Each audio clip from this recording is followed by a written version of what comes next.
Il était une fois, donc, dans l'ouest de la Normandie, sur une terre hostile, des paysans farouches, aux coutumes étranges. Rien ne les arrête, pas même la pluie qui tombe.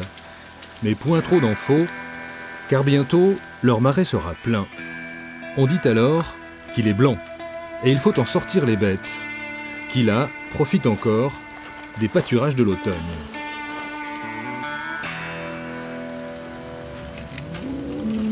Pas de doute, nous sommes bien dans un élevage bio. C'est celui d'Emmanuel Cardet, l'un des convertis de Marchésieux. Je cherche à avoir des animaux de petite taille pour pâturer un maximum de temps, pouvoir sortir très tôt au printemps et rentrer très tard à l'automne, ce qui fait que j'ai besoin de beaucoup moins de stock, donc je vais consommer moins de fioul. On avait fait le calcul sur l'exploitation, donc j'étais à peu près entre 7 et 8 litres de fioul pour faire 1000 litres de lait. Quand on compare au système classique où il y a du maïs, par exemple, dans les exploitations, on peut avoir des chiffres qui montent jusqu'à 80-90 litres de fioul pour faire 1000 litres de lait. Et ces gens-là qui savent compter savent aussi partager. Ils sont trois associés sur la même ferme. Lui, l'éleveur laitier, un paysan boulanger en cours d'installation et un maraîcher. Un maraîcher bio, évidemment, producteur entre autres de ces légumes, appréciés dans les villes, très en vogue chez les bobos, mais pas seulement. À Marchésieux, la cantine de l'école n'a pas trop de chemin à faire pour nourrir ses troupes. On a 2 fournisseurs de légumes. On a le bio et puis on en a un autre aussi à Marchésieux. C'est pas bio? Non, mais ça dépend. Ça dépend de ce qu'il a aussi. Enfin, on a 2 fournisseurs. Vaut mieux, comme ça on est toujours fourni quand on manque de rien. Mais plus souvent, oui, que si on peut faire bio, on fait bio. Les deux, à l'image de la commune en somme, pour ne fâcher personne. C'est une tradition ancrée de longue date. Un long travail associatif.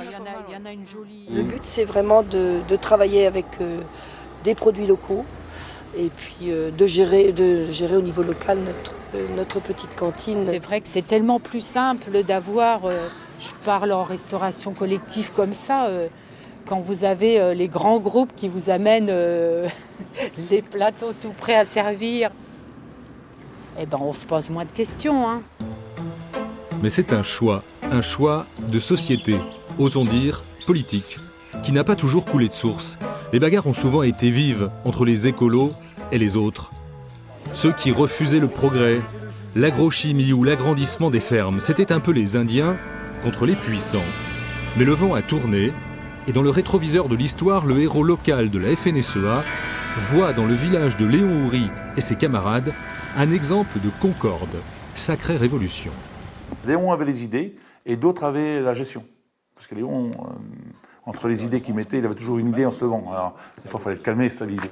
N'empêche que Marchésieux, c'est remembré, c'est drainé, ça installe des jeunes, c'est une agriculture qui est en train de se convertir au bio, parce que les agriculteurs conventionnels vont devenir minoritaires dans cette commune. Dans des zones comme ça... Et il n'y avait pas que l'agriculture.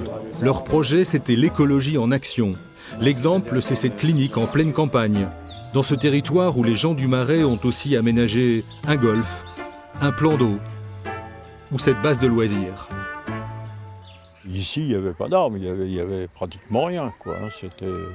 Là, on est sur une digue dont les arbres, on les a plantés. Moi, j'en ai planté, là, avec des bénévoles et tout. 40 ans de travail et de patience. Et le résultat est là, comme disent certains dans la Manche, c'est bio. Et même très bio.